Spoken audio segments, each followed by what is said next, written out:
Hey babe, where are you right now? Oh, hey babe. I'm at work, as usual. Why do you ask? Just making sure. It's funny. I've been hearing some interesting things around town lately. What do you mean? Well, it seems that someone has been spending quite a bit of money at a certain house on Maple Street. A beautiful house, I've been told. White picket fence, a red door, and a charming little garden out front.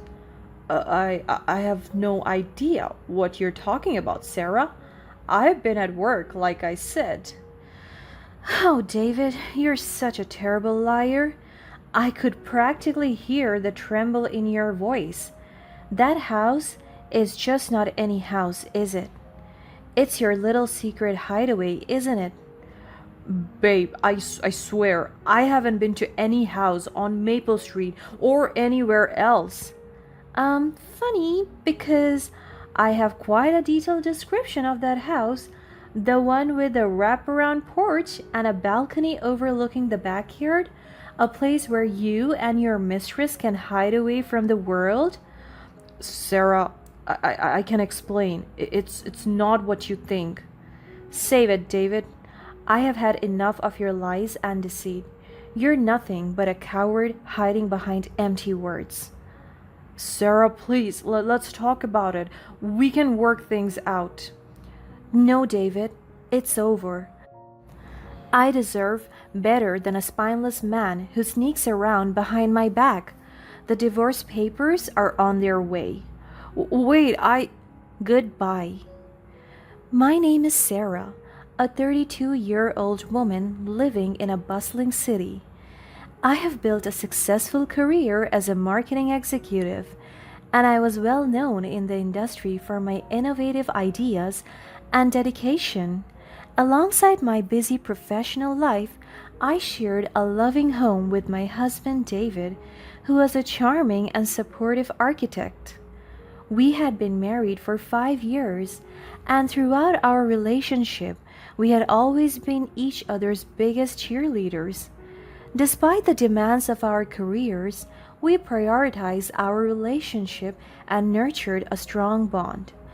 We believed in open communication and trust, which formed the foundation of our love. I really thought that I would stay with David for the rest of my life. For the longest time, I couldn't imagine spending my days with anybody else.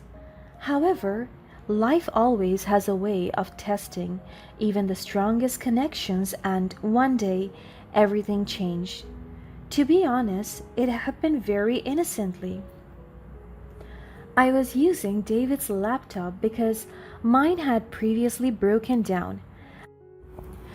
I stumbled upon an open email that left me shocked and bewildered. The email was sent from a very familiar address, and as I clicked on it, I immediately remember whose it was. It revealed that David had been working on a project with his ex girlfriend Samantha, a renowned interior designer. My heart sank as I read the affectionate nature of their conversations, and I couldn't help but question if David still had feelings for Samantha. These emails had been sent out for months. Filled with insecurity and doubts, I confronted David about the email. I was emotional. I straight up asked him if he was seeing Samantha behind my back.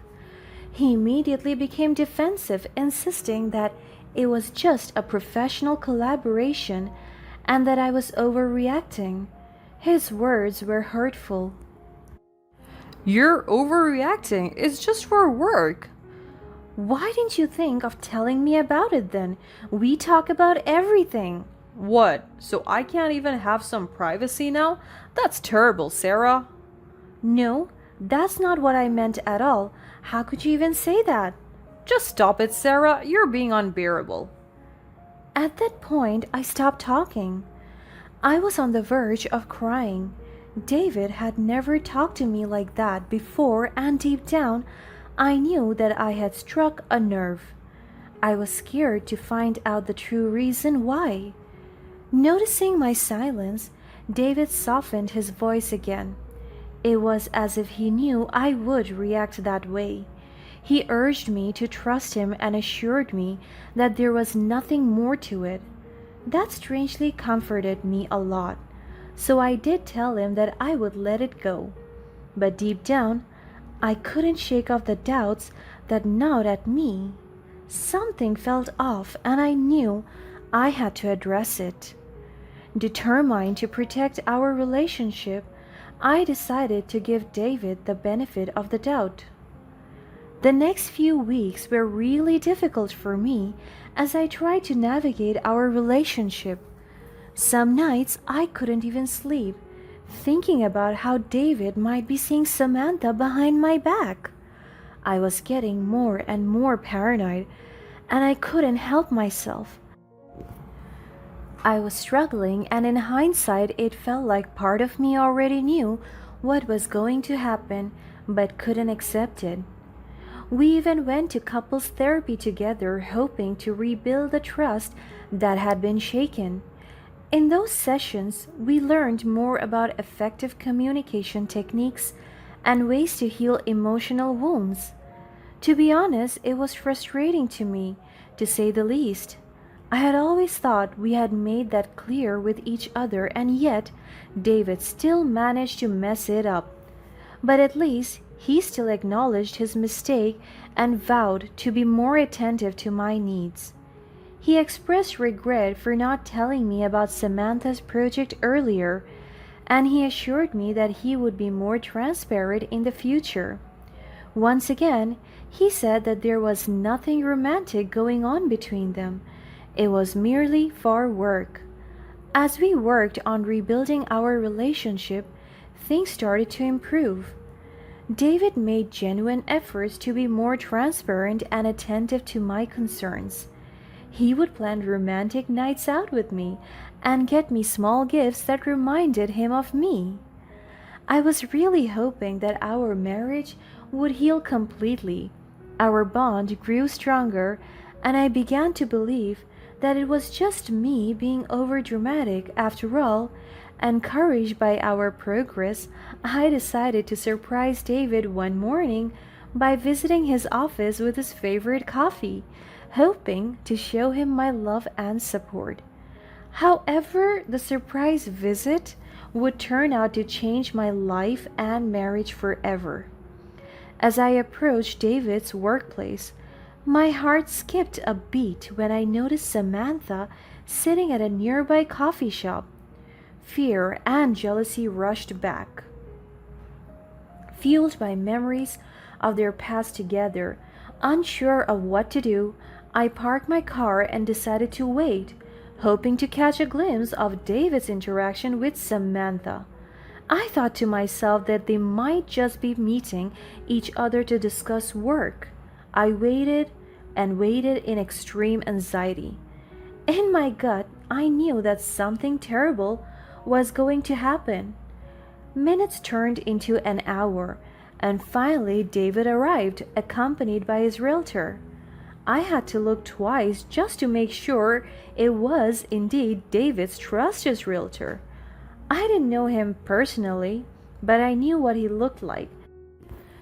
After all, I worked in marketing, and I was supposed to be good at remembering people.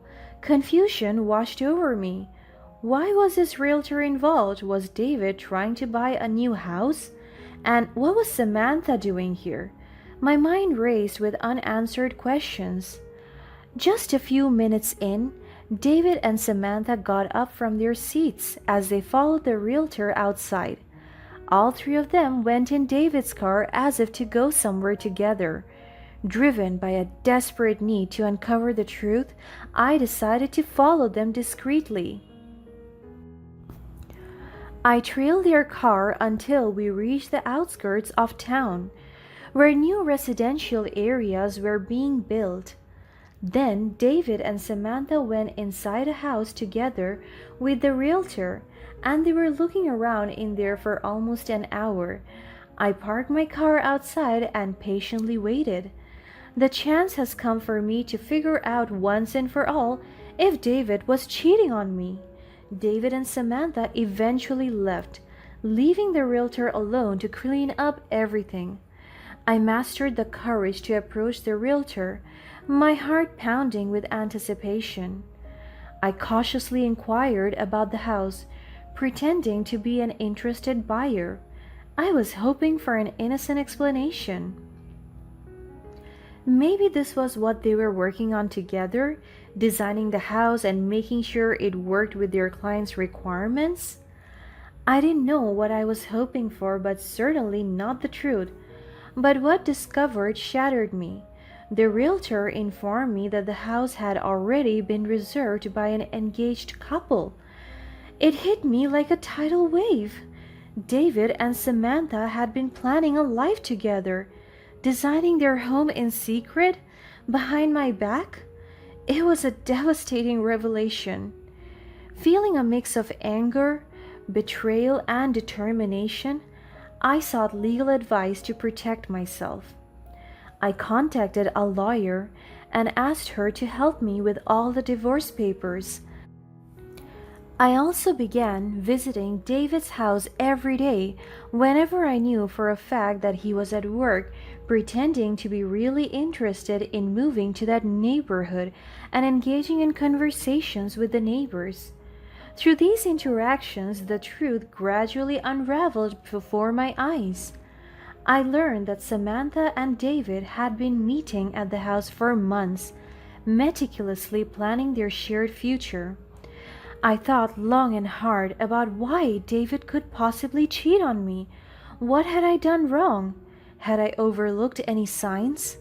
Self-doubt crept in, and I found myself grappling with feelings of inadequacy.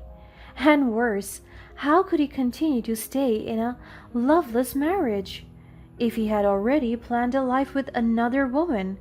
And that was when the reality kicked in. It was all for publication. I was a brilliant marketer and David needed my network. He needed my reputation. I had always been his rock, so he would rather use me and have another woman on the side rather than leave me. It was painful, but I knew it was the truth. All this time, he had just been lying. He had never really been supportive of my career. He was just being supportive of his own. Realizing that David had been using me for my professional connections, I decided to take matters into my own hands. I had a meticulous plan in mind, but first, I had to get back at David. I wanted to make him fear the future as much as he made me. I waited and waited for the perfect chance, and finally, that day came. David left work early to drive to that house again, and this time with no one else. He was all alone. I followed him again, making sure that he didn't suspect me one bit. As soon as he got to the place, I picked up my phone and called him. "Hey, babe, where are you right now?" Oh, hey, babe, I'm at work, as usual. Why do you ask? "Just making sure." It's funny. I've been hearing some interesting things around town lately. What do you mean? Well, it seems that someone has been spending quite a bit of money at a certain house on Maple Street, a beautiful house, I've been told. White picket fence, a red door, and a charming little garden out front. I have no idea what you're talking about, Sarah. I've been at work, like I said. Oh, David, you're such a terrible liar. I could practically hear the tremble in your voice. That house? It's not just any house, is it? It's your little secret hideaway, isn't it? Babe, I swear, I haven't been to any house on Maple Street or anywhere else. Funny, because I have quite a detailed description of that house. The one with a wraparound porch and a balcony overlooking the backyard. A place where you and your mistress can hide away from the world. Sarah, I can explain. It's not what you think. Save it, David.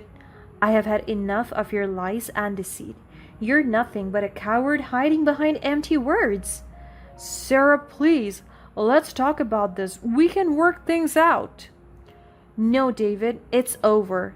I deserve better than a spineless man who sneaks around behind my back. The divorce papers are on their way. Wait, Goodbye. As I hung up the phone, I knew it was over.